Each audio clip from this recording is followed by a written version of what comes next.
ದೆಹಲಿಯಲ್ಲಿ ಮೊದಲ ಬಾರಿಗೆ ಬಸವ ಜಯಂತಿ ಆಚರಣೆ. ದೆಹಲಿಯ ನೂತನ ಸಂಸತ್ ಭವನದ ಆವರಣದ ಪ್ರೇರಣಾ ಸ್ಥಳದಲ್ಲಿ ಇದೇ 30ರಂದು ಬಸವ ಜಯಂತಿ ಕಾರ್ಯಕ್ರಮ ಹಮ್ಮಿಕೊಳ್ಳಲಾಗಿದೆ ಎಂದು ರೈಲ್ವೆ ರಾಜ್ಯ ಖಾತೆ ಸಚಿವ ವಿ ಸೋಮಣ್ಣ ಬೆಂಗಳೂರಿನಲ್ಲಿಂದು ತಿಳಿಸಿದ್ದಾರೆ. ದೆಹಲಿಯಲ್ಲಿ ಮೊದಲ ಬಾರಿಗೆ ಬಸವ ಜಯಂತಿ ಆಚರಣೆ ಮಾಡಲಾಗುತ್ತಿದ್ದು, ಲೋಕಸಭಾಧ್ಯಕ್ಷ ಓಂ ಬಿರ್ಲಾ, ಕೇಂದ್ರ ಸಚಿವರಾದ ಪ್ರಹ್ಲಾದ್ ಜೋಶಿ, ಅಶ್ವಿನಿ ವೈಷ್ಣವ್, ಎಚ್.ಡಿ. ಕುಮಾರಸ್ವಾಮಿ, ನಿರ್ಮಲಾ ಸೀತಾರಾಮನ್, ಸಿ.ಆರ್. ಪಾಟೀಲ್ ಸೇರಿದಂತೆ ಹಲವರು ಗಣ್ಯರು ಭಾಗವಹಿಸಲಿದ್ದಾರೆ. ಕಲಬುರಗಿ ವಿಶ್ವವಿದ್ಯಾಲಯಕ್ಕೆ ಬಸವಣ್ಣ ಅವರ ಹೆಸರಿಡುವುದು ಸೂಕ್ತ.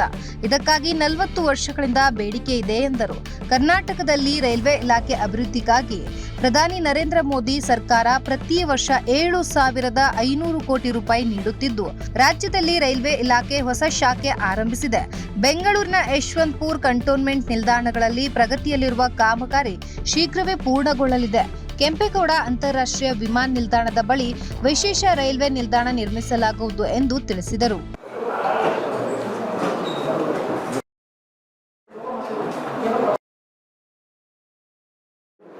ಮೂವತ್ತನೇ ತಾರೀಕು ಬೆಳಗ್ಗೆ 8 ಗಂಟೆಗೆ ಈ ದೇಶಕ್ಕೆ ಎಲ್ಲರಿಗೂ ಕೂಡ ಸಮಾನತೆಯನ್ನು ಕೊಡಬೇಕು ಅನ್ನೋದನ್ನು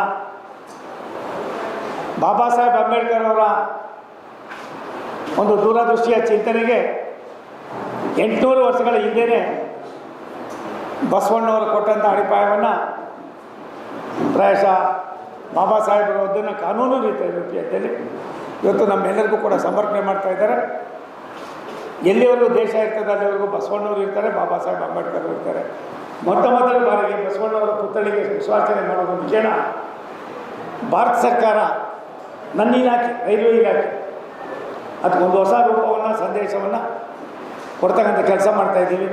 30ನೇ ತಾರೀಕು ಏಪ್ರಿಲ್ಲು ಬೆಳಗ್ಗೆ 8 ಗಂಟೆಗೆ ರಾಷ್ಟ್ರದ ನಮ್ಮ ಗಣತಂತ್ರ ರಾಷ್ಟ್ರಪತಿಗಳ ರಾಷ್ಟ್ರದ ಲೋಕಸಭೆಯ ಅಧ್ಯಕ್ಷರಾದ ಓಂ ಬಿರ್ಲಾ ಅವರು, ನಮ್ಮ ಕೇಂದ್ರದ ಸಚಿವರುಗಳು ಪುಷ್ಪಾರ್ಚನೆಯನ್ನು ಮಾಡ್ತಕ್ಕಂಥ ಕಾರ್ಯಕ್ರಮ ಇದೆ. ಗದಗದಿಂದ